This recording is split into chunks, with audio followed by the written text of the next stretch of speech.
तो जैसा कि लगातार हम बात कर रहे हैं कि क्या कुछ खास जो है इस यात्रा के दौरान हमें नजर आएगा। अलग अलग संबंधों की अगर बात की जाए, आज जो प्रधानमंत्री की यात्रा का दूसरा दिन है और किस तरीके से ना सिर्फ बेहद अहम है बल्कि क्या कुछ खास आज के दिन में रहेगा, पहले आइए उस पर हम नज़र डाल लेते हैं। बताएंगे आपको किस तरीके से आज यात्रा का जो दूसरा दिन है वो अपने आप में बेहद खास और विशेष रहने वाला है, क्योंकि ना सिर्फ हमने अभी देखा किस तरीके से राष्ट्रपति ने उनका स्वागत किया, बल्कि इसके साथ ही जब हम बायलैटरल रिलेशंस की बात करते हैं या द्विपक्षीय वार्ता की खास तौर से बात की जाए, वो यहाँ पे हमें नज़र आएगी और उसके साथ साथ कुछ अन्य महत्वपूर्ण कार्यक्रम भी रहेंगे।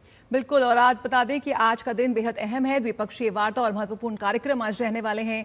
राष्ट्रपति प्रमुखों के साथ आज द्विपक्षीय वार्ता होगी, द्विपक्षीय बैठक होगी, यानी कि जो पीएम मोदी का इंडोनेशिया दौरा का जो दूसरा दिन है वो बेहद खास है, क्योंकि किस तरह से दोनों देशों के बीच जो संबंध है उन्हें नई ऊर्जा मिलती हुई नजर आएगी, कैसे विभिन्न क्षेत्रों पर आगे बढ़ेंगे, कैसे हम बातचीत करेंगे, क्योंकि ये ऐतिहासिक संबंध है, अटूट विश्वास और रिश्तेदारी पर ये टिके हुए हैं और साझेदारी की प्रगति किस तरह से आज शीर्ष नेतृत्व पर होगी उस पर सभी की निगाहें होंगी। दोनों देशों के बीच प्रतिनिधिमंडल स्तर की वार्ता होगी, सहयोग और मजबूत बनाने पर करेंगे विचार और कई अहम समझौतों पर हो सकते हैं हस्ताक्षर।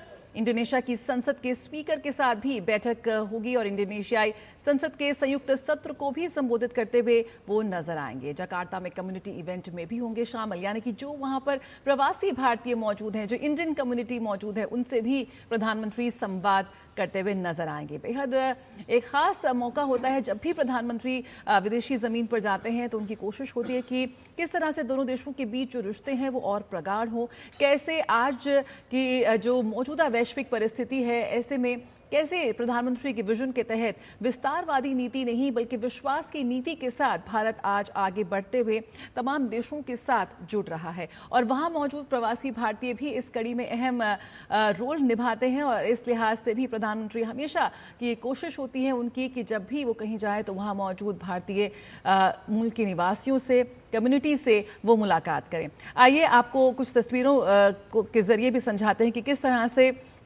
इंडोनेशिया में जो प्रधानमंत्री नरेंद्र मोदी का जो पहला दिन रहा वो किस तरह से रहा। एयरपोर्ट पे उनका ग्रैंड वेलकम रहा और बेहद गर्मजोशी के साथ राष्ट्रपति सुबियांतो उनको लेने पहुंचे प्रोटोकॉल तोड़ते हुए। ये एक ऐसी तस्वीर थी जो भारत और इंडोनेशिया के ऐतिहासिक संबंधों को और भी प्रगाढ़ बनाती है और किस तरह से वो आज की तारीख में कहाँ मौजूद हैं उसका एक बहुत ही सशक्त उदाहरण पेश करती है। बिल्कुल, एक शानदार आगाज हमने देखा पहले दिन यात्रा की अगर बात की जाए, और उसके साथ साथ वहां पहुंचने से पहले फाइटर जेट ने भी कैसे प्रधानमंत्री को एस्कॉर्ट किया।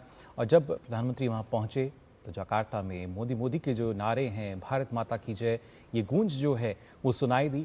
साथ ही जब भारतीय संस्कृति की हम बात करते हैं तो रामायण आधारित कठपुतली कला जो है उसका मंचन वहाँ किया गया और उसके साथ ही शिव स्तुति की भरतनाट्यम प्रस्तुति भी यहाँ दी गई।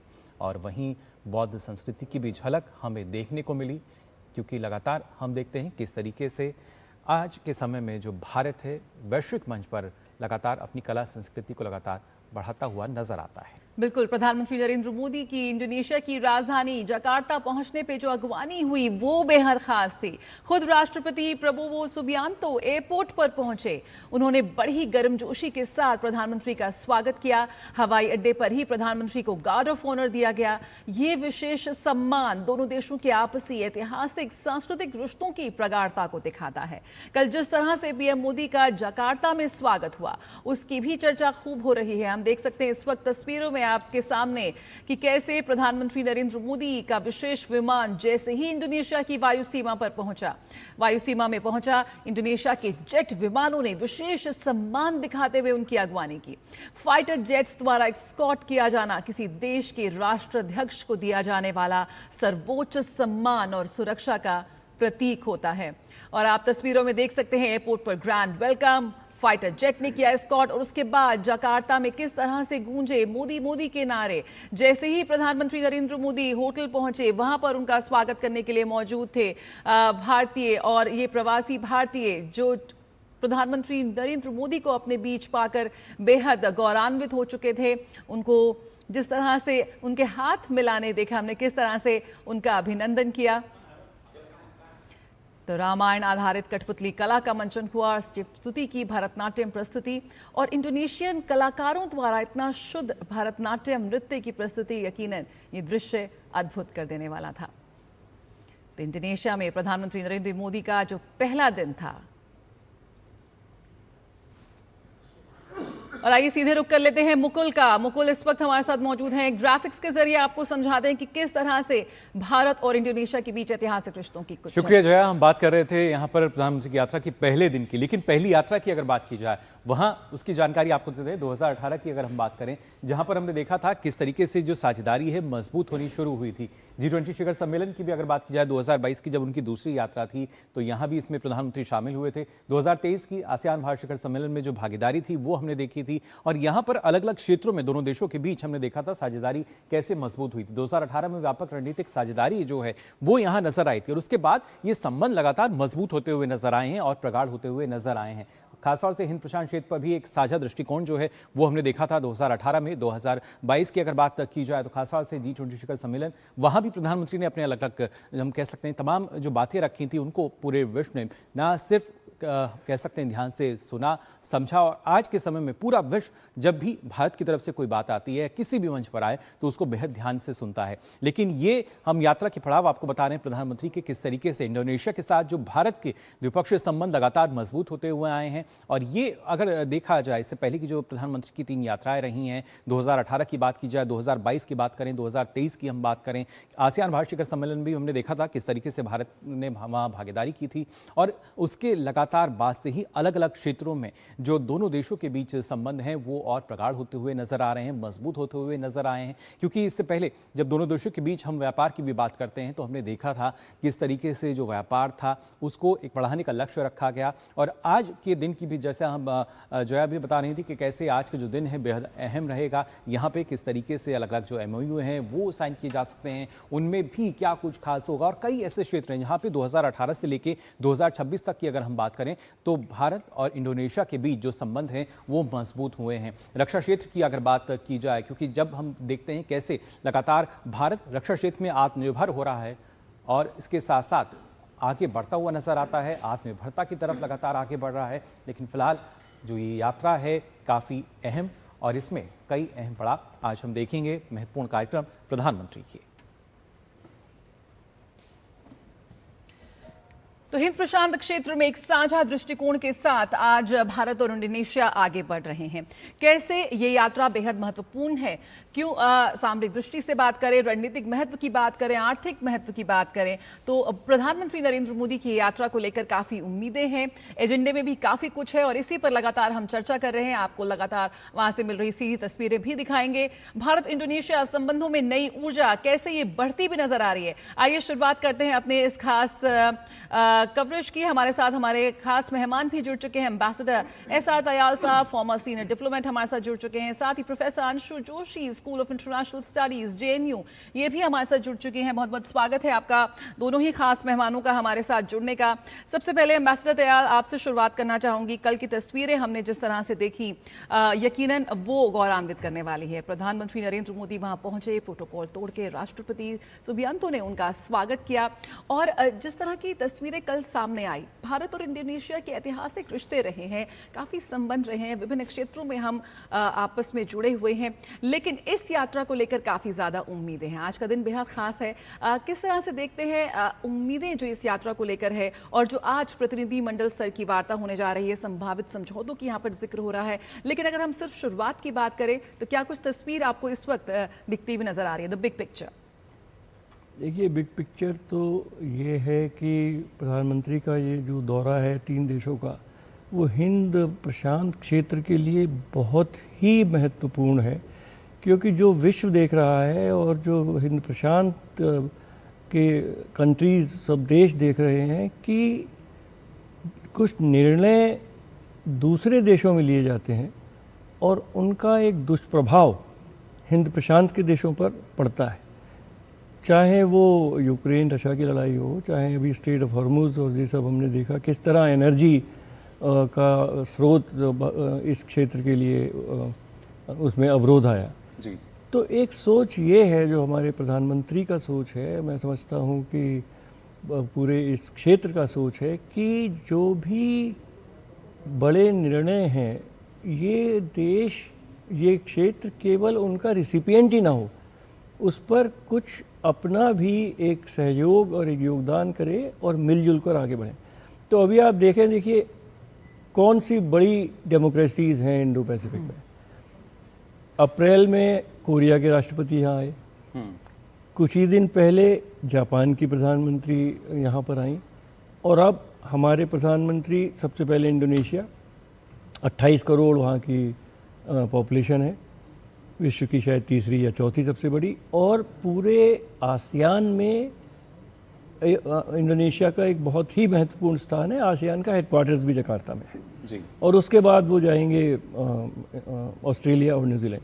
मैं समझता हूँ भारत ने प्रधानमंत्री के नेतृत्व में एक बहुत बड़ा स्टेप लिया है कि किस तरह हिंद महासागर, प्रशांत महासागर की जो बिल्कुल, लेकिन डेमोक्रेसी इसके साथ साथ जो तस्वीरें हैं वो लगातार आ रही हैं हमारे पास। कुछ तस्वीरें और दिखा देते हैं। प्रधानमंत्री नरेंद्र मोदी ने वहाँ पर किस तरीके से हस्ताक्षर किए हैं।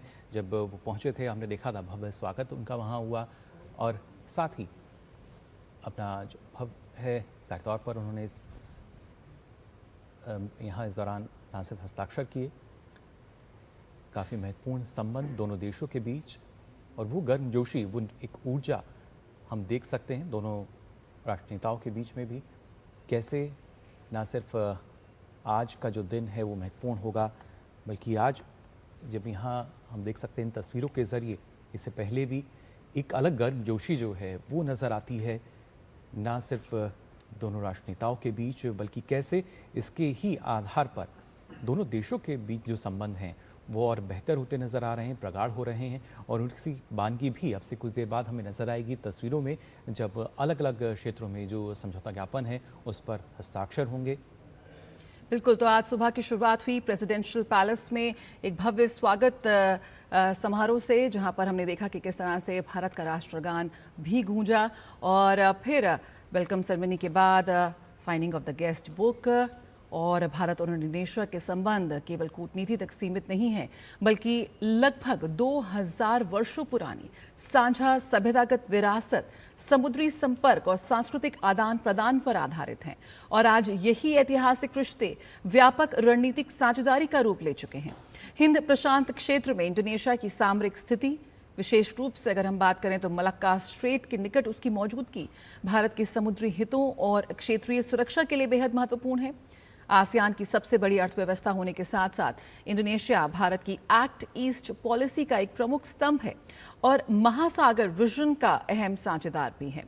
रक्षा, व्यापार, महत्वपूर्ण खनिज, हरित ऊर्जा, डिजिटल सहयोग और समुद्री सुरक्षा जैसे क्षेत्रों में बढ़ता सहयोग दोनों देशों के रिश्तों को नई ऊंचाइयों पर ले जा रहा है। और ऐसे समय में प्रधानमंत्री मोदी की ये यात्रा न केवल द्विपक्षीय संबंधों को और मजबूत कर रही है, बल्कि हिंद प्रशांत क्षेत्र में शांति, स्थिरता और साझा समृद्धि के प्रति भारत की प्रतिबद्धता को भी सशक्त रूप से सामने रख रही है। और यही वजह है आज सभी की निगाहें हैं डे 2 यानी कि दूसरा दिन प्रधानमंत्री की इंडोनेशिया यात्रा का, जो बेहद अहम है। द्विपक्षीय वार्ता और महत्वपूर्ण कार्यक्रम आज रहेंगे। राष्ट्रपति सुबियांतो के साथ द्विपक्षीय बैठक है। साझेदारी में प्रगति कैसे हम कर सकते हैं, मौजूदा वैश्विक परिदृश्य में कैसे भारत और इंडोनेशिया एक साझा दृष्टिकोण और साझा हित के साथ आगे बढ़ सकते हैं, इस पर समीक्षा होगी। दोनों देशों के बीच प्रतिनिधिमंडल स्तर की वार्ता आज है। और इसके साथ साथ आप देख सकते हैं दोनों देशों के जो नेता हैं उनके बीच बातचीत भी अब जाहिर तौर पर यहाँ होगी। द्विपक्षीय संबंधों की लगातार हम बात कर रहे थे, लेकिन अगर बात की जाए कैसे एक अहम मुलाकात और प्रतिनिधिमंडल स्तर की जो बातचीत है वो हमें यहाँ देखने को मिलेगी। इसके साथ साथ हम बात कर रहे हैं कि किस तरीके से काफ़ी महत्वपूर्ण हो जाता है तमाम क्षेत्र जहाँ पर दोनों देश एक दूसरे के साथ महत्वपूर्ण साझेदार के रूप में नज़र आते हैं, सहयोग एक दूसरे का नज़र आता है। और सबसे ज़्यादा महत्वपूर्ण, भारत जिस तरीके से आज के समय में विकास की बात करता है, और ये विकास सिर्फ अपने देश तक सीमित नहीं है, बल्कि हर एक वो देश जिसके साथ भारत के जो संबंध हैं वो मजबूत हुए हैं और बेहतर हुए हैं, वहाँ पर कैसे हम विकास को और ज़्यादा गति दे सकते हैं और साथ ही साथ मानवता के कल्याण के लिए भी लगातार काम कर सकते हैं। भारत आज के समय में पूरे विश्व के सामने ना सिर्फ शांति का संदेश दे रहा है, बल्कि इसके साथ साथ विकास की बात करता है। आज विकास भी, विरासत भी, भारत इसको लेकर लगातार आगे बढ़ रहा है। और पहले दिन भी हमने देखा था किस तरीके से जो सांस्कृतिक विरासत है उसकी झलक हमें यहाँ नज़र आई थी। और आज भी जब प्रधानमंत्री का आगमन हो रहा था तो इस दौरान भी हमने देखा था किस तरीके से एक देश की जो सांस्कृतिक विरासत होती है उसकी भव्यता अलग ही नज़र आती है। और वो भव्यता आज हमने यहाँ देखी इंडोनेशिया में, जब प्रधानमंत्री नरेंद्र मोदी का औपचारिक स्वागत किया गया। और इन तस्वीरों में आप देख सकते हैं कैसे प्रधानमंत्री नरेंद्र मोदी और साथ ही साथ जो राष्ट्रपति हैं उनके बीच मुलाकात और साथ ही जो प्रतिनिधिमंडल स्तर है वो भी यहाँ नज़र आ रहा है। तो भारत और इंडोनेशिया की व्यापक रणनीतिक साझेदारी को यहां पर साफ तौर पर एक नया विस्तार मिल रहा है। ये यात्रा इंडोनेशिया के साथ मौजूदा साझेदारी को मजबूत करती है। आसियान और हिंद प्रशांत देशों के साथ जो भारत का बढ़ता जुड़ाव है वो भी यहां पर सशक्त रूप से साफ आ रहा है देखने को। और अगर हम बात करें तो आर्थिक महत्व, यानी कि आसियान की सबसे बड़ी अर्थव्यवस्था है। आसियान में भारत का प्रमुख व्यापारिक साझेदार है। व्यापार, निवेश और सप्लाई चेन सहयोग में बड़ी संभावनाएं आज यहां पर देखने को मिल रही हैं, जब भारत और इंडोनेशिया का जो शीर्ष नेतृत्व है एक साथ आया है। बिल्कुल, और वही शीर्ष नेतृत्व की जो लगातार तस्वीरें हैं वो आप तक हम पहुंचा रहे हैं। और इस यात्रा के दौरान क्या कुछ और विशेष रहेगा और महत्वपूर्ण जो अपडेट्स हैं वो भी लगातार आपके साथ हम साझा करेंगे। लेकिन फिलहाल इन तस्वीरों में आपने देखा किस तरीके से प्रधानमंत्री नरेंद्र मोदी और राष्ट्रपति प्रभावो सुबियांतो जो हैं वो हमें नज़र आ रहे थे। और इससे पहले भी अगर बात की जाए काफ़ी महत्वपूर्ण होता है। और हमने देखा था 2025 में जब सुबियांतो भारत आए थे तभी किस तरीके की जो गर्मजोशी है दोनों के बीच वो नज़र आई थी। फिलहाल और क्या कुछ खास रहेगा बताएंगे आपको, लेकिन यहाँ रुक रहे हैं एक छोटे से ब्रेक के लिए, जल्द लौटते हैं।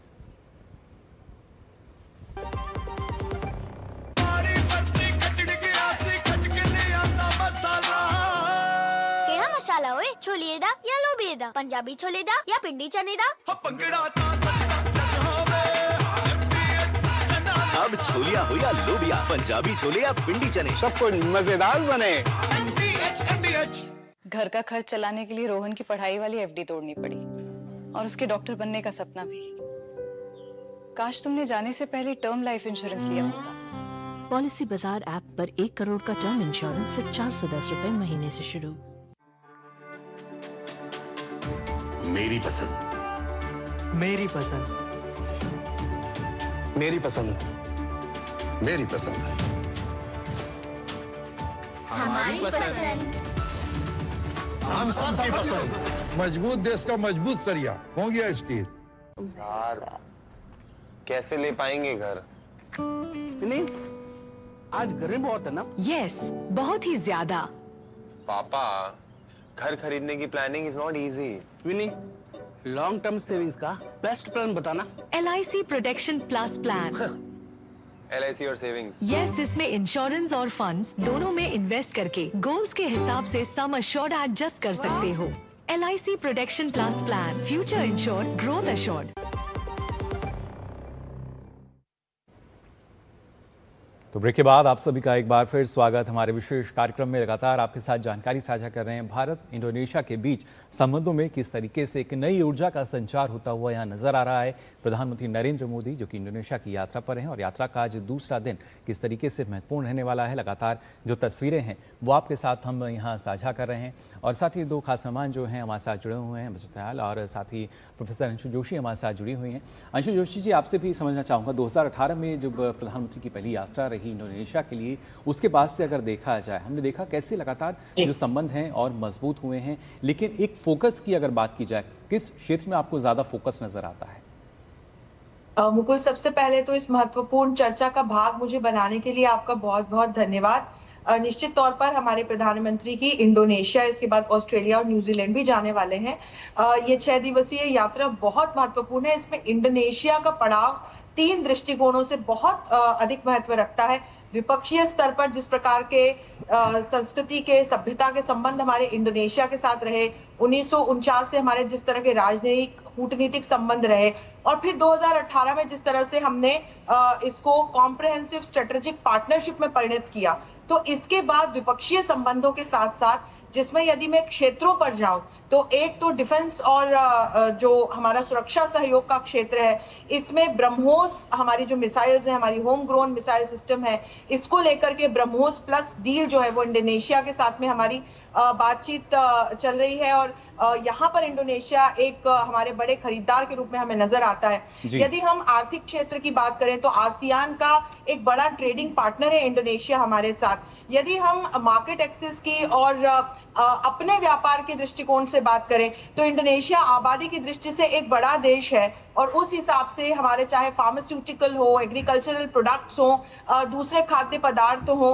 हमारे टेक्सटाइल्स से जुड़े हुए प्रोडक्ट्स हो, हमारे जो कलाकारों के बने हुए प्रोडक्ट्स हैं, उसको लेकर के एक बड़ा मार्केट एक्सेस हमको यहाँ मिल सकता है। तकनीकी सहयोग एक बहुत महत्वपूर्ण क्षेत्र है जिसमें भारत का यूपीआई जिस तरह से पूरे विश्व में एक केस स्टडी बन के उभरा है, एक सक्सेस स्टोरी बन के उभरा है कि किस तरह से अपनी मुद्रा में आप भुगतान को डिजिटाइज करके लोगों के लिए एक ईज ऑफ लाइफ उत्पन्न कर सकते हैं और 10 से अधिक देशों ने हमारे यूपीआई को आज एक्सेप्ट कर रखा है।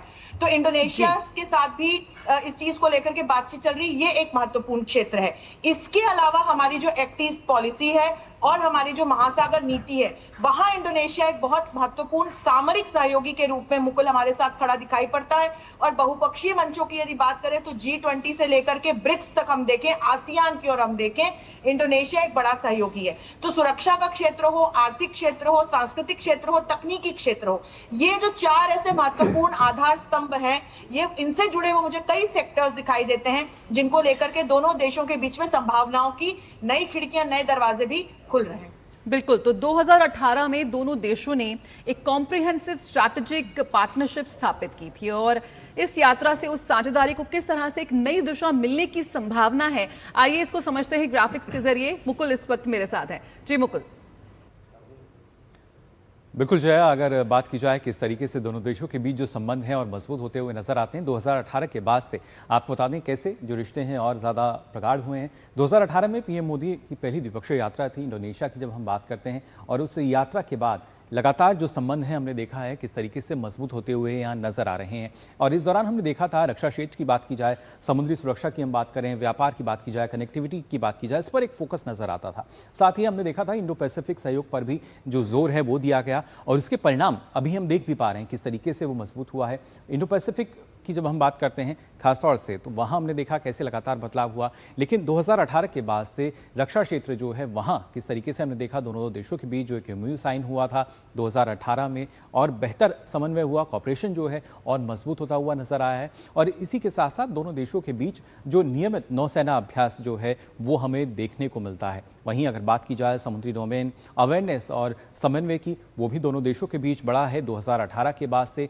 और खासतौर से ब्रह्मोस का भी जिक्र करी थी अंशु जोशी भी, कैसे ब्रह्मोस मिसाइल डील जो है उसमें लगातार प्रगति हुई है और करीब करीब अगर देखा जाए तो अंतिम चरण में है, करीब $450 मिलियन की ये डील है टोटल, और कहीं ना कहीं रक्षा क्षेत्र को और मजबूती देगी। वहीं रक्षा निर्यात और समुद्री सुरक्षा में एक बड़ा कदम भी माना जा रहा है। तो 2018 के बाद से आप अंदाजा लगा सकते हैं कैसे प्रधानमंत्री की जो पहली यात्रा थी उसके बाद से लगातार संबंध और ज़्यादा मजबूत होते हुए हमें यहाँ नजर आए हैं। लेकिन सिर्फ ये संबंध रक्षा क्षेत्र तक सीमित नहीं है, अगर बात की जाए खासतौर से व्यापार और आर्थिक संबंधों की, तो वो भी आप देख सकते हैं। जब हम इंडोनेशिया की बात करते हैं तो आसियान में दूसरा ये बड़ा व्यापारिक साझेदार है और वहाँ पर जो द्विपक्षीय व्यापार है 2022-23 की अगर बात करें तो करीब 38 से 40 बिलियन डॉलर के आसपास रहा है। और इसी वजह से लगातार कैसे इसको हम बढ़ा सकते हैं, इस पर एक फोकस है, जिसमें निवेश की बात की जाए, कनेक्टिविटी की बात करें, ब्लू इकोनॉमी की बात की जाए, इस पर जोर है। लगातार ये वो नए क्षेत्र है जहाँ पर कहीं ना कहीं संभावनाएं दोनों देशों को नजर आती हैं, कई अवसर हैं और उन्हीं अवसरों को और कैसे बेहतर बना सकते हैं। इसके साथ साथ अगर बात की जाए कोई ऐसे नए क्षेत्र भी हैं जिसमें अगर हम बात करते हैं क्रिटिकल मिनरल्स की बात की जाए, क्योंकि इंडोनेशिया से निकल का जो रिजर्व का लाभ है वो हमें मिल सकता है, या ईवी बैटरी और एनर्जी ट्रांजिशन की हम बात करते हैं वहाँ पर भी एक जो महत्वपूर्ण सहयोग है वो मिल सकता है। इसके अलावा दूसरे क्षेत्र जैसे स्वास्थ्य की हम बात करें, फार्मा की बात की जाए, फूड सिक्योरिटी की बात की जाए, डिजिटल टेक्नोलॉजी की बात की जाए, ये ऐसे क्षेत्र हैं जहाँ पर भारत भी लगातार महारत हासिल कर रहा है। फिनटेक की बात की जाए, AI और साइबर सिक्योरिटी, तमाम ऐसे क्षेत्र जहाँ पर लगातार दोनों देशों के बीच जो संबंध है मजबूत हो रहे हैं। और इसके अलावा लगातार हमने देखा 2018 के बाद से शिक्षा, पर्यटन, सांस्कृतिक संबंध और पीपल टू पीपल जो टाइज हैं वो भी और बेहतर हुए हैं, और इसी वजह से जो नए क्षेत्र हैं वो अपने आप में काफ़ी अहम हो जाते हैं। अब बात कर लेते हैं कैसे, जब हम बात करते हैं एक समुद्री सुरक्षा के लिहाज से, तो सबंग पोर्ट जो है भारत के लिए काफ़ी अहम हो जाता है। सबंग पोर्ट और समुद्री सहयोग पर जो एक सहमति थी वो हमने देखा था कैसे उसको बढ़ाने पर दोनों देश राजी हुए थे, और करीब दोनों देशों की जब हम बात करें तो दोनों देशों ने 2018 में सहयोग बढ़ाने पर एक सहमति जताई थी कि कैसे दोनों देश इस पर लगातार मिलकर काम करेंगे, जिसके तहत पोर्ट का विकास की बात की जाए, समुद्री संपर्क की बात की जाए, लॉजिस्टिक सहयोग की बात की जाए। और उसी वजह से हम लगातार बता भी रहे हैं कि कैसे हिंद प्रशांत क्षेत्र में और ज़्यादा दोनों देशों के बीच जो संबंध है मजबूत होंगे, उसका क्या लाभ मिल सकता है। और समुद्री सुरक्षा को मजबूत करने पर भी जो दोनों देश हैं वो लगातार जोर देते हुए नजर आए। और भारत ने, हमने देखा था किस तरीके से इस बात की एक तरीके से कमान संभाली थी। जब हम महासागर विजन की भी बात करते हैं, कैसे जो पूरी तरीके से समुद्री क्षेत्र है उसकी जो सुरक्षा है वो महत्वपूर्ण हो जाती है, और सुरक्षा के लिहाज से ये बेहद ज़रूरी कि जो सहयोग है तमाम देशों के साथ वो भारत का किस तरीके से बढ़ता नज़र आता है। तो ये महत्वपूर्ण संबंध 2018 के बाद से हमने देखा किस तरीके से बढ़ते हुए नज़र आए हैं, और उसके बाद लगातार ये संबंध और ज़्यादा प्रगाढ़ होने की उम्मीद यहाँ जताई जा रही है। अब से कुछ देर बाद हम यहाँ देखेंगे किस तरीके से दोनों देशों के बीच अलग अलग वो क्षेत्र जहाँ पर पहले भी जो सहमति हुई है कैसे वो बढ़ती हुई नजर आएंगी, बल्कि अब कोई नए क्षेत्र जो हैं वहाँ पर किस तरीके से जो संबंध है उनको हम बढ़ता हुआ यहाँ देखेंगे। बिल्कुल, और कैसे आज भारत इंडोनेशिया संबंधों में एक नई ऊर्जा मिल रही है उसका जिक्र लगातार यहाँ हो रहा है। हमारे साथ दो खास मेहमान भी जुड़े हुए हैं। एम्बेसडर दयाल साहब, आपने जिस तरह से प्रोफेसर जोशी ने प्रधानमंत्री की इंडोनेशिया यात्रा के साथ साथ दो देशों की जो यात्रा है, जो 3 देशों की यात्रा है, एक बिग पिक्चर का उन्होंने जिक्र किया, किस तरह से देखते हैं? क्या इस यात्रा को सिर्फ 3 देशों के एक दौरे के रूप में देखना चाहिए, या भारत की हिंद प्रशांत रणनीति के एक बड़े रोड मैप के रूप में भी? क्योंकि जो हिंद प्रशांत में भारत की जो बढ़ती भूमिका का है उसका एक बड़ा संदेश देती हुई नजर आती है साफ तौर पर प्रधानमंत्री की ये 3 देशों की यात्रा।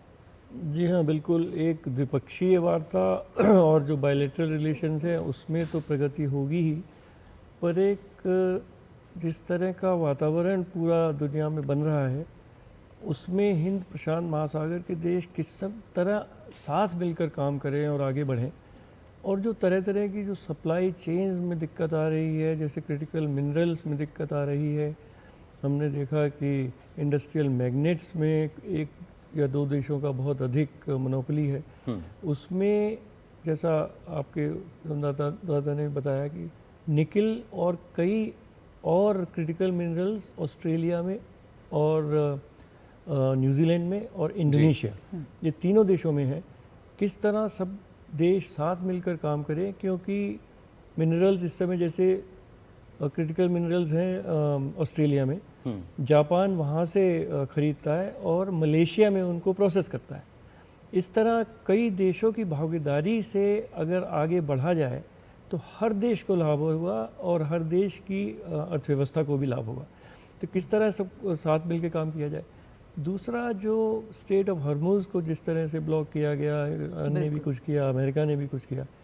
इंडोनेशिया इस समय बहुत सारी जो स्ट्रेट्स ऑफ मलक्का है और भी एक आर्किपेलागो, उसको आप नक्शे में ठीक से देखें तो बहुत वो कंट्रोल करता है सी लाइंस को। तो जो पूरे विश्व में एक विश्वास था कि ये सब सी लाइंस जो हमेशा से खुली रही हैं, आगे भी हमेशा खुली रहेंगी, उस विश्वास को एक धक्का लगा है। बिल्कुल, जो मलक्का स्ट्रेट का संरक्षक कहा जाता है इंडोनेशिया को, शायद इसी वजह से इसकी सामरिक जो महत्व है वो और ज़्यादा बढ़ गया है इस वक्त। जी हाँ, और फिर हमारी ग्रेटर अंडमान जो प्रोजेक्ट है, वो एक हमारा सोच है कि किस तरह भारत पूरे हिंद महासागर में एक नेट सिक्योरिटी प्रोवाइडर के रूप में आ गया है, और केवल बात से नहीं, इतनी क्षमता होनी चाहिए भारत में, भारत की एयरफोर्स में, भारत की नेवी में, और भारत की जो सामरिक जो और पूरी स्ट्रक्चर्स हैं कि ये सिक्योरिटी वो दूसरे देशों के व्यापार को, दूसरे देशों की सी लाइंस को प्रदान करें। और यहाँ मलक्का स्ट्रेट्स के संदर्भ में भारत और इंडोनेशिया का साथ काम करना, एक तरह का सोच रखना बहुत ही महत्वपूर्ण है। काफ़ी महत्वपूर्ण होता है दोनों देशों की जब एक हम कह सकते हैं साझा सोच जो है वो भी नज़र आती है और उसी के आधार पर कैसे दोनों देश एक दूसरे का जो सहयोग है वो बढ़ाते हुए नज़र आते हैं। यहाँ अंशु जी और जानकारी आपसे लेना चाहूँगा। अगर हम बात कर रहे थे कि कैसे, लेकिन आज के समय में जो लगातार मांग बढ़ती हुई नज़र आती है, लॉजिस्टिक्स की खास तौर से बात अगर की जाए तो क्या एक अल्टरनेटिव रूट जो है उसके लिए भी हम योजना जो है हम कह सकते हैं कि कोशिश यही है कि किसी वजह से जो अभी तक के हमारा समुद्री मार्ग है अगर वो बाधित होता है तो हमारे पास और भी विकल्प रहें, और उसी दृष्टि से ये और महत्वपूर्ण हो जाता है कि भारत जो है अब थमने वाला नहीं है और पूरा विश्व इस बात को जानता है।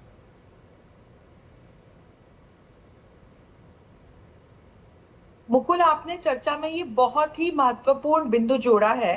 हमारे आसपास जिस प्रकार से एक फ्लक्स का माहौल है वैश्विक राजनीति में, पश्चिम एशिया में जिस तरह से स्ट्रेट ऑफ हॉर्मूज को ईरान ने वेपनाइज किया, चोक किया, इसके बाद पूरे विश्व को ये बात समझ में आई कि भारत विगत कई वर्षों से, पिछले 10 वर्षों में जिस तरह से लॉजिस्टिक्स के सहयोग को या कनेक्टिविटी के क्षेत्र में कैसे सभी लाइक माइंडेड नेशन साथ मिलकर काम करें कि सप्लाई चेन्स बाधित न हो वैश्विक स्तर पर व्यापार की, और जो ये सिर्फ तेल गैस और एलपीजी की बात नहीं है, दवाइयों की आवाजाही, क्रिटिकल मिनरल्स की आवाजाही बाधित ना हो, इसको लेकर के भारत अपने आसपास के क्षेत्र में विशेषकर Indonesia, Seychelles, Mauritius, Australia, New Zealand, इन तमाम देशों के साथ, इसमें मैं कोरिया और जापान भी जोड़ दूं, इन तमाम देशों के साथ प्रयास कर रहा है कि किस तरह से हिंद महासागर में, हिंद प्रशांत क्षेत्र में इस प्रकार की एक निर्बाध सप्लाई चेन को विकसित किया जाए, जिसके लिए कनेक्टिविटी को बढ़ाने की आवश्यकता है, जिसके लिए इंफ्रास्ट्रक्चरल डेवलपमेंट की आवश्यकता है। समुद्री मार्ग और सड़क मार्ग दोनों को इन देशों के साथ में कैसे जोड़ा जा सकता है, इस पर भारत लगातार अलग अलग प्रोजेक्ट्स पे काम कर रहा है। और यदि हम आसियान के देशों की बात करें जिसमें अलग अलग प्रोजेक्ट्स भारत चला रहा है, तो उसमें इंडोनेशिया भारत का एक बड़ा सहयोगी देश है। मुकुल, बिल्कुल। मैसेज दयाल, इसी बात को आगे बढ़ाते हुए प्रधानमंत्री ने अपने जो डिपार्चर, उनका जो वक्तव्य था उसमें भी free and open Indo Pacific की बात की है। किस तरह से आप देखते हैं इस दृष्टिकोण, जो भारत का दृष्टिकोण है, उसको कैसे ये जो यात्रा है वो और प्रमुखता देती नजर आएगी? खासतौर पर प्रधानमंत्री हमेशा से एक रूल बेस्ड ऑर्डर की बात करते हैं कि इस तरह से हिंद प्रशांत क्षेत्र की हम बात करें, उस लिहाज से जो भारत की रणनीतिक और जो महासागर विजन के तहत जो प्राथमिकताएं हैं, किस तरह से उसको भारत आज इंडोनेशिया के सामने, शीर्ष नेतृत्व के सामने रखता हुआ नजर आएगा, और किस तरह के सहयोग की हम अपेक्षा कर सकते हैं? ये free and open Indian ocean और पूरा प्रशांत महासागर, ये तो बहुत ही महत्वपूर्ण कंसेप्ट है और सब देश इसको सॉरी मानते भी हैं। पर इसको किस तरह इम्प्लीमेंट किया जाए, किस तरह ये सब मिलकर निश्चित करें कि इसमें कोई बाधा ना आए, इसमें भारत की हमेशा ये सोच रही है, और प्रधानमंत्री मोदी जी ने भी हमेशा ये कहा है कि सब देश इस रीजन के मिलजुल कर काम करें और साझादारी से काम करें, और एक ध्येय सबका कॉमन हो, और उसके लिए कैसे इंटेलिजेंस शेयरिंग है, तरह तरह की चीज़ों हैं, उससे आप ये कर सकते हैं। और जैसे जब पायरेसी बढ़ गई थी जिबूती और आसपास, तो देशों ने मिलकर काम किया। इसमें Sagar concept, security and growth for all in the region, ये प्रधानमंत्री का सोच था। Indian Ocean Rim Association Bharat ने बनाई है, जितने लिटोरल स्टेट्स हैं इंडियन ओशन के, वो सब उसके सदस्य हैं, कि कैसे साथ मिलकर काम करें।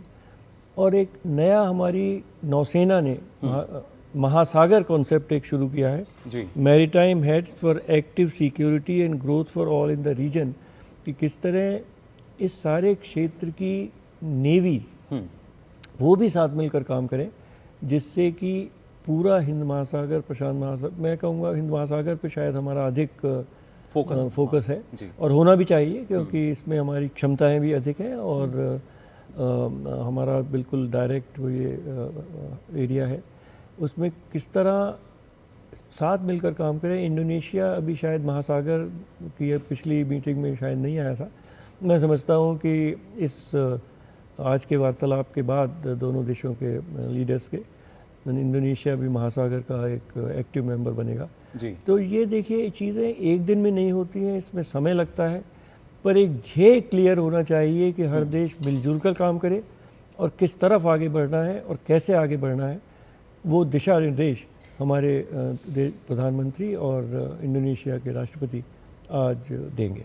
जी बिल्कुल, और खासतौर से प्रोफेसर अंशु, आप भी इस बात से सहमत होंगे जैसे कि एम्बेसडर सर ने बताया कि एक जो ध्येय है वो साफ होना चाहिए, और भारत का जो विज़न है वो आज हम मान सकते हैं कि पूरे विश्व के सामने है कि जब हम विकास की बात करते हैं, हम सुरक्षा की बात कर रहे हैं, हम शांति की बात कर रहे हैं, इससे इतर कुछ नहीं है। कई ऐसे देश हैं जो कि अपनी कहीं ना कहीं मोनोपोली चलाना चाहते हैं, विस्तारवाद की बात करते हैं, लेकिन भारत इन सब से अलग सभी देशों के लिए एक समान संदेश देता हुआ नजर आता है। निश्चित तौर पर मुकुल, और ये फिर हमारी एक्शंस में दिखाई पड़ता है। भारत सिर्फ वसुधैव कुटुंबकम की बात नहीं करता।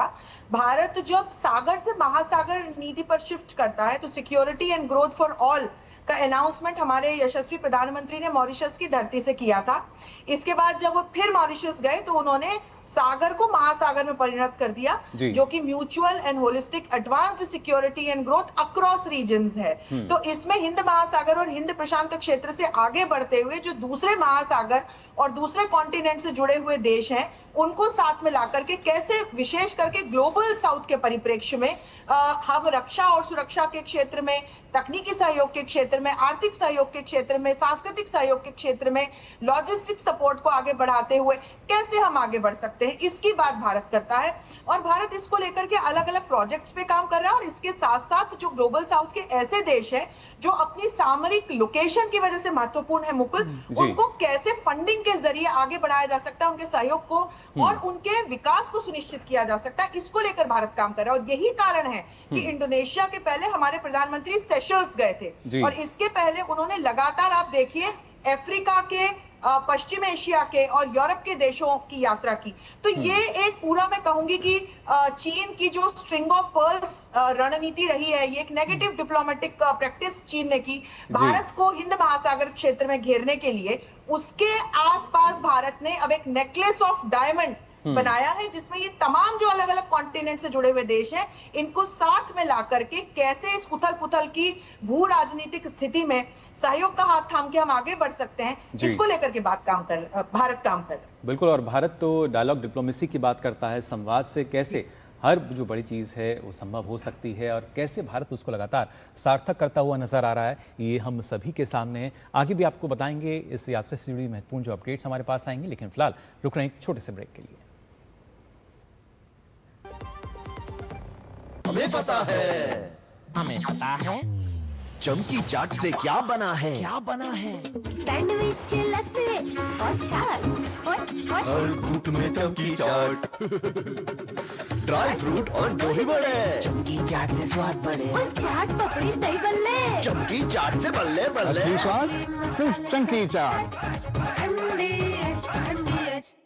जब धरती चीर कर निकलता है लोहे का पत्थर और मिलता है मोंगिया के जोश से, फिर तपता है, पिघलता है और बनता है फौलाद।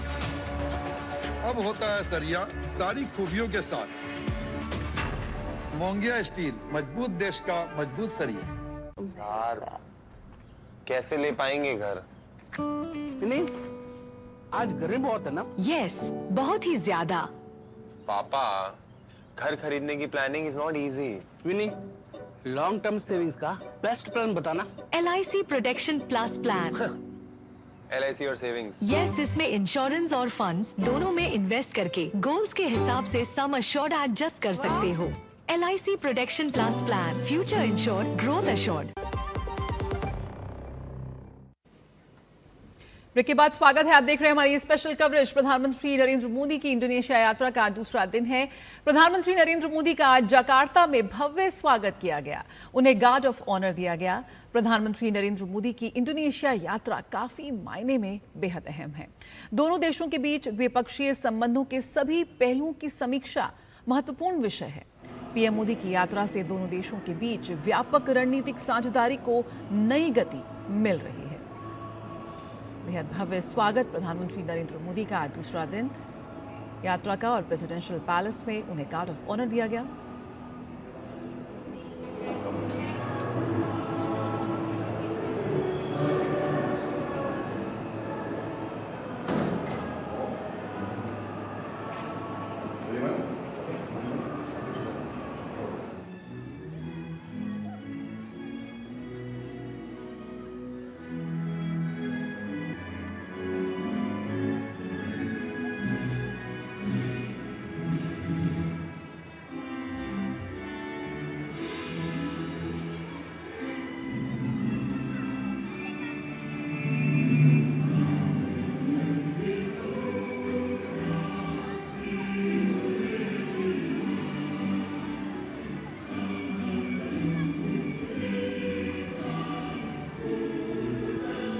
आप देख सकते हैं ये भव्य तस्वीरें जकार्ता की, जब प्रधानमंत्री यहाँ पहुंचे थे, इस तरीके से उनका भव्य स्वागत किया गया।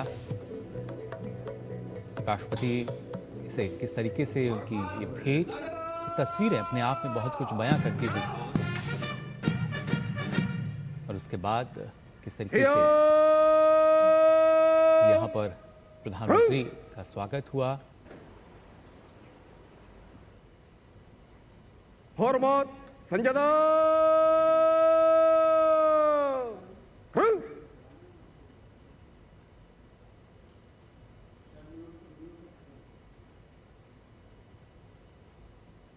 Lapor, upacara penyambutan siap dimulai.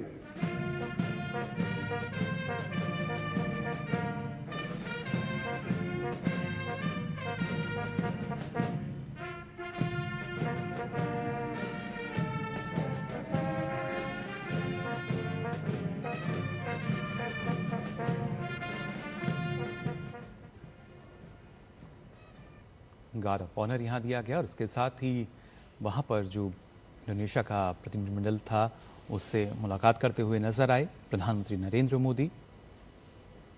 और साथ ही हमने देखा कि कैसे इंडोनेशिया के राष्ट्रपति सुबियांतो ने भी मुलाकात की भारतीय प्रतिनिधिमंडल स्तर के, उसके बाद बातचीत भी हमने देखी।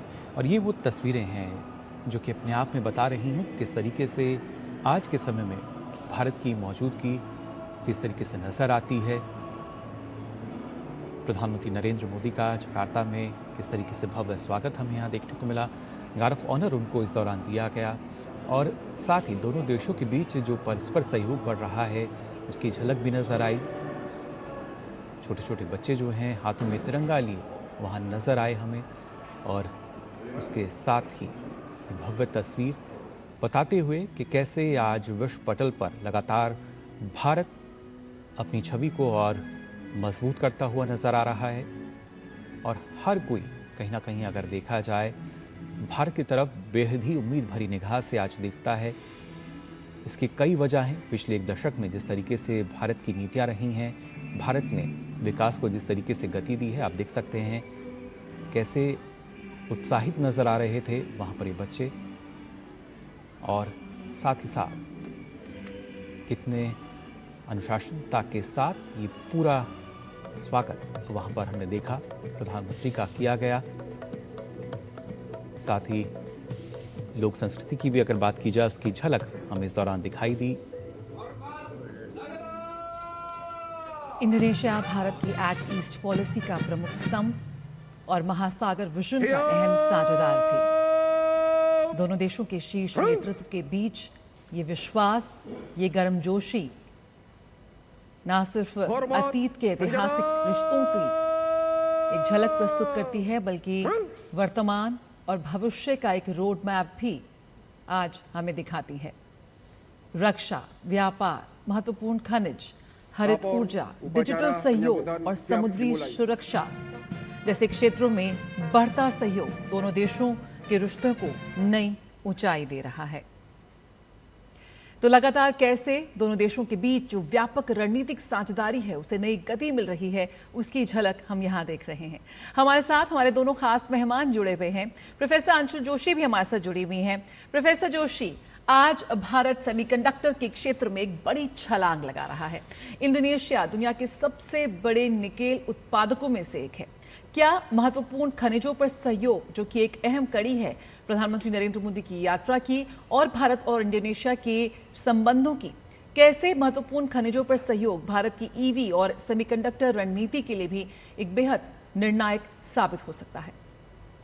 जया, ये एक सहयोग का बहुत ही महत्वपूर्ण क्षेत्र है। यदि हम क्रिटिकल मिनरल्स की ओर दृष्टि डालें तो भविष्य की दृष्टि से जब हम रिन्यूएबल सोर्सेज ऑफ एनर्जी की ओर देखते हैं, या हम सेमीकंडक्टर्स इंडस्ट्री की ओर देखते हैं, हम चिप इंडस्ट्री की ओर देखते हैं, तो वहां पर ये क्रिटिकल मिनरल्स बहुत महत्वपूर्ण हो जाते हैं। और हमने पिछले कुछ वर्षों में देखा कि चीन ने किस तरह से क्रिटिकल मिनरल्स के जो ये महत्वपूर्ण उत्पादक करता देश रहे हैं, जो हमारे साउथ ईस्ट एशिया से भी आते हैं, जो अफ्रीका से भी आते हैं, जो लैटिन अमेरिका से भी आते हैं, वहां चीन ने किस तरह से पैर पसारे। भारत इस भविष्य को बहुत अच्छे से समझ रहा है और इन क्रिटिकल मिनरल्स के क्षेत्र में सहयोग के लिए इंडोनेशिया जैसे जो देश हैं उनके साथ द्विपक्षीय और बहुपक्षीय दोनों ही स्तर पर इस प्रकार के अलग अलग मैकेनिज्म्स स्थापित कर रहा है, जिसमें इस क्षेत्र में आगे बढ़ा जा सके और फिर इसके माध्यम से आगे चलकर एक मैन्युफैक्चरिंग इंडस्ट्री को यदि हम देखें, उसके क्षेत्र को देखें, सेमीकंडक्टर्स तो इसका एक हम कह लें कि सब सेक्टर हो जाता है, और फिर आगे चलकर के ग्रीन और क्लीन एनर्जी को हम कैसे अपना सहयोग दे सकते हैं, कैसे इस दिशा में आगे बढ़ सकते हैं, इसको लेकर के भारत लगातार काम कर रहा है। तो जो क्रिटिकल मिनरल्स के क्षेत्र में भारत और इंडोनेशिया का सहयोग है वो महत्वपूर्ण हो जाता है, और अलग अलग जो ये रिसोर्स एक्सचेंज की भी फिर यहाँ पर बात आती है, तो इसको लेकर के भी हमें लगता है कि कुछ घोषणाएं जो हैं वो बायलैटरल टॉक्स के बाद हमारे सामने आ सकती हैं। जया जी बिल्कुल, द्विपक्षीय बातचीत के बाद देखेंगे कि किस तरीके से कौन से वो ऐसे क्षेत्र हैं जहां पर कई अवसर जो हैं वो दोनों देशों को नज़र आते हैं और वहां पे वो संबंध और मजबूत होंगे। लेकिन एम्बेसडर दयाल साहब, जब हम देखते हैं कैसे संबंध मजबूत हो रहे हैं, लेकिन इस बीच भारत की नीतियों की अगर बात की जाए, अभी प्रोफेसर अंशु ने भी इस बात का जिक्र किया कि कैसे लगातार जो नीतियाँ हैं वो काफ़ी कारगर रही हैं, और उसी की बानगी हम कह सकते हैं कि जब प्रधानमंत्री की इस तरह की आधिकारिक यात्रा होती है उसमें नज़र आती है। लेकिन भारत के लिहाज से अगर देखा जाए कितना महत्वपूर्ण है, क्योंकि कई ऐसे देश हैं जो क्रिटिकल मिनरल के लिए हम देखते हैं किस तरीके की उनकी जो गतिविधियां हैं वो अलग ही रहती हैं, लेकिन इस बीच भारत परस्पर सहयोग की बात करता है, परस्पर विकास की बात करता है, और तभी एक महत्वपूर्ण साझेदारी हम मान सकते हैं कि आज दुनिया के ऐसे कई देश हैं जिनके साथ महत्वपूर्ण साझेदारी भारत निभा रहा है। जिस तरह से विश्व की अर्थव्यवस्थाएं आगे बढ़ रही हैं और एक resilience in global supply chains, एक दूसरे पर निर्भरता है देशों के विकास के लिए, व्यापार के लिए और आर्थिक प्रगति के लिए। इसमें भारत का जो सोच है कि कैसे अपने मित्र देशों के साथ मिलजुल कर हर समस्या का एक समाधान ढूंढा जाए और मिलजुल कर एक प्लान बनाया जाए कि कैसे जो भी जहाँ कमज़ोरियाँ हैं, जहाँ कमियाँ हैं, जहाँ अवरोध है उसको हटाया जाए। इसमें जो क्रिटिकल मिनरल्स की जो बात हो रही है, इसमें आप देखेंगे कि भारत के जो भी पिछले 6-8 महीने में द्विपक्षीय वार्ता हुई है हमारे प्रधानमंत्री की, हमारे विदेश मंत्री की दूसरे देशों से, उसमें क्रिटिकल मिनरल्स का एक पैरा हमेशा अब जोड़ा गया है, क्योंकि एक नई चीज़ है जो पहले नहीं होती थी, और ये बहुत ही मुख्य है। आर्टिफिशियल इंटेलिजेंस इस तरह से आगे बढ़ रही है, डेटा सेंटर्स इस तरह से आगे बढ़ रहे हैं, तो जैसा लगता है कि देशों की जो आर्थिक प्रगति जो होगी भविष्य में, उसमें इसका बहुत ही एक महत्वपूर्ण पक्ष होगा। यानी भविष्य की गति जो हमें आवश्यकता है उसका एक आधार हम कह सकते हैं कि वो उस नींव को लगातार मजबूत हम कर रहे हैं। जी हाँ, तो ये एक भविष्य की तरफ सोच है हमारे प्रधानमंत्री की, हमारे देश की, हमारे जो प्लानर्स हैं कि कहाँ कोई अवरोध आ सकता है, और उसको जैसे तेल है, अभी बार बार बात होती है पर उसमें समाधान नहीं मिला है, पर सोलर में बहुत प्रगति भारत ने की है जी। विंड में एनर्जी में तो पहले एक सोच आता है, फिर प्लानिंग होती है, फिर एग्जीक्यूशन होता है।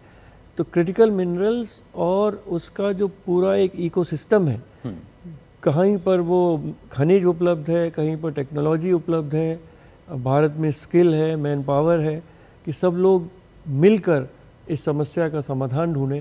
मैं समझता हूँ इसमें बहुत अच्छा एक विचार प्रधानमंत्री लेकर गए हैं, और इंडोनेशिया, ऑस्ट्रेलिया, न्यूजीलैंड, हर जगह खनिज बहुत अच्छी मात्रा में उपलब्ध है, और उसमें भारत उनका भागीदार बन सकता है। बिल्कुल। प्रोफेसर अंशु जोशी, आपने जिस तरह से एक देश का जिक्र किया, आज इंडोनेशिया, ऑस्ट्रेलिया और न्यूजीलैंड तीनों ही हिंद प्रशांत के महत्वपूर्ण लोकतांत्रिक साझेदार हैं।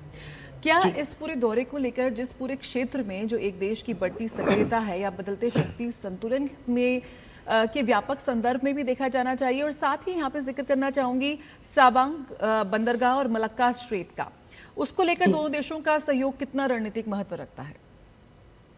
जया, ये एक बहुत ही महत्वपूर्ण प्रश्न भी है, और सहयोग का ये आज की यदि हम तारीख में देखें तो बहुत ही क्रिटिकल मैं कहूँ कि पिलर भी है। तो यदि हमारे प्रधानमंत्री की पिछली 2-3 यात्राओं को देखें और इस बार की यात्रा को देखें तो लगातार अपनी महासागर नीति को मजबूत करते हुए प्रधानमंत्री इस बात का प्रयास कर रहे हैं कि भारत ग्लोबल साउथ और पश्चिम के शक्तिवान देशों के बीच में एक पुल का काम करते हुए समुद्री सुरक्षा पर विशेष जोर देते हुए ये तमाम जो सामुद्रिक क्षेत्र हैं अपने आसपास जो हिंद महासागर और हिंद प्रशांत का क्षेत्र है और दूसरे कॉन्टिनेंट से जो जुड़े हुए दूसरे महासागर के क्षेत्र हैं, तो वहां पर किसी एक देश का दबदबा ना हो, तो समुद्री व्यापार, समुद्री संस्कृति और समुद्री सुरक्षा अक्षुण्ण है। और इसी को ध्यान में रखते हुए इंडोनेशिया के बाद हमारे प्रधानमंत्री ऑस्ट्रेलिया और न्यूजीलैंड जाने वाले हैं। इन दोनों ही देशों के साथ भारत के बहुत अच्छे द्विपक्षीय संबंध हैं और आर्थिक क्षेत्र में हमने विशेष प्रगति की है। यदि हम ऑस्ट्रेलिया को देखें, न्यूजीलैंड को देखें, तो फ्री ट्रेड अग्रीमेंट न्यूजीलैंड के साथ हमने साइन किया हुआ है। ऑस्ट्रेलिया के साथ हमारी विशेष जो इकोनॉमिक पार्टनरशिप का अग्रीमेंट है वो हमने साइन किया हुआ है। और आर्थिक क्षेत्र के अलावा फिर हिंद प्रशांत क्षेत्र के जब हम सामरिक और व्यापारिक महत्व की ओर दृष्टि डालते हैं तो इन देशों की भूमिका बहुत महत्वपूर्ण हो जाती है। और फिर यहाँ पर हमने पिछले कुछ वर्षों में जिस तरह से चीन को असर्ट करते हुए देखा है, तो भारत समेत इन तमाम देशों का प्रयास रहा है कि ये जो क्षेत्र हिंद प्रशांत का क्षेत्र ये किसी एक देश के दबदबे से सुरक्षित रहे, ये इन्फ्लुएंस फ्री रहे, ये स्टेबल रहे, ये सेटल रहे, ये प्रॉस्परस रहे। तो यहाँ पर फिर अलग अलग प्रकार के इंफ्रास्ट्रक्चरल डेवलपमेंट के प्रोजेक्ट्स, कनेक्टिविटी के प्रोजेक्ट्स भारत समेत ये तमाम देश आपस में द्विपक्षीय और बहुपक्षीय स्तर पर चला रहे हैं। तो ऐसे में इंडोनेशिया का सबांग जो बंदरगाह है वो बहुत महत्व रखता है। स्ट्रेट ऑफ मलक्का का बहुत महत्व है। स्ट्रेट ऑफ मलक्का को मैं यहाँ कंपेयर करना चाहूंगी स्ट्रेट ऑफ हॉर्मुज से। जिस तरह से स्ट्रेट ऑफ हॉर्मुज से दुनिया का एक बड़े भाग का व्यापारिक ये पूरा स्ट्रेट है, व्यापारिक मार्ग है, समुद्री मार्ग है, जिससे तमाम जो वस्तुएं हैं, कमोडिटीज हैं, उनका आदान प्रदान होता है। उसी प्रकार से स्ट्रेट ऑफ मलक्का का भी विश्व के व्यापार की दृष्टि से एक बहुत बड़ा महत्व है। सबसे हम कहें कि अधिक वेसल्स जो हैं वो इस समुद्री मार्ग से स्ट्रेट से होकर के निकलते हैं। लगभग 2 लाख वेसल्स यहाँ से गुजरते हैं। तो ऐसे में इस स्ट्रेट का और सबांग बंदरगाह का बहुत महत्व हो जाता है। तो वहां लॉजिस्टिक्स के एक्सचेंज की दृष्टि से, कनेक्टिविटी की दृष्टि से और भारत के लिए यहाँ पर एक एक्सिस पॉइंट की दृष्टि से इस बंदरगाह का, इस स्ट्रेट का महत्व है। और स्ट्रेट ऑफ हॉर्मुज को जिस तरह से ईरान ने चोक किया था, उसके बाद से भारत समेत तमाम इन देशों का ये प्रयास है कि स्ट्रेट ऑफ मलक्का जैसे जो चोक पॉइंट्स हैं वो किसी भी प्रकार से किसी देश के द्वारा इस तरह से कंटेन या कंट्रोल ना किए जा सकें जिस तरह से स्ट्रेट ऑफ हॉर्मुज को ईरान ने कंट्रोल और कंटेन किया है। तो फिर ऐसे में इंडोनेशिया और भारत का जो द्विपक्षीय सहयोग हो जाता है, हम यहाँ पर यदि समुद्री व्यापार की दृष्टि से देखें, एक्सेसिबिलिटी की दृष्टि से देखें, लॉजिस्टिक्स के एक्सचेंज की दृष्टि से देखें, तो उसका फिर बड़ा महत्व बढ़ जाता है। जय जी, बिल्कुल काफ़ी महत्वपूर्ण हो जाता है हर एक लिहाज से। और उसी वजह से जब हम देखते हैं सुरक्षा की बात की जाए, साझेदारी की हम बात करें, शांति की बात की जाए, और ख़ासतौर से एम्बेसडर तयाल अगर देखा जाए वहाँ प्रधानमंत्री के जो महत्वपूर्ण कार्यक्रम हैं, हम देखेंगे कि वहाँ की जो संसद है उसको भी वो संबोधित करेंगे। ये अपने आप में किसी सम्मान से कम नहीं है। किस तरीके से आप देखते हैं इस तरह का जब भव्य सम्मान भारत को आज मिल रहा है? इंडोनेशिया दौरे पर हैं फिलहाल प्रधानमंत्री, इससे पहले भी हमने इस तरह की तस्वीरें देखी हैं। किस तरीके से आप देखते हैं कि क्या ये नीतिगत परिवर्तन है या भारत की एक बढ़ती भूमिका है जो हमारा लक्ष्य भी है, विकसित भारत की तरफ?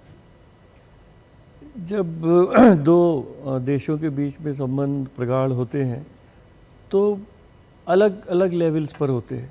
एक जो शीर्ष नेता हैं, प्रधानमंत्री, राष्ट्रपति, उनके बीच, व्यापारियों के बीच, पीपल टू पीपल। और इसमें इंडोनेशिया भी एक लोकतांत्रिक देश है, भारत लोकतांत्रिक देश है। जो पार्लियामेंट है, जो पार्लियामेंटेरियंस हैं, उनका एक बहुत ही बड़ा योग रहता है दो देशों के बीच के रिलेशंस को समझने में और अपने कॉन्स्टिट्यूएंट्स को, अपनी जनता को समझाने में। जैसा कि कई बार देखा गया कि अमेरिका की कांग्रेस में जाके लोग बोलते हैं और एक बहुत बड़ा सम्मान होता है। इसी तरह अगर इंडोनेशिया की पार्लियामेंट में हमारे प्रधानमंत्री को बोलने के लिए उन्होंने आमंत्रित किया है, ये एक बहुत बड़ा सम्मान है प्रधानमंत्री का पर्सनली और भारत का एक देश के रूप में, और एक मैसेज जो प्रधानमंत्री वहाँ पर देंगे वो संदेश पूरे इंडोनेशिया के लिए होगा, पूरी इंडोनेशिया की जनता के लिए होगा जी, और वहाँ के चुने हुए प्रतिनिधियों के लिए भी होगा और वहाँ के नेताओं के लिए भी होगा जी। और ये एक नींव रखेगा कि आगे किस दिशा में भारत और इंडोनेशिया के संबंध आगे बढ़ेंगे। जी बिल्कुल, तो इस संबोधन में क्या कुछ खास और विशेष होगा और कैसे दोनों देशों के बीच जो संबंध हैं उसमें एक नई ऊर्जा का संचार होता हुआ हमें नजर आएगा, उस बारे में भी लगातार आप तक हर एक जानकारी जो है वो हम पहुंचाएंगे। लेकिन फिलहाल वक्त तो चला एक और छोटे से ब्रेक का, जल्द हाजिर होते हैं।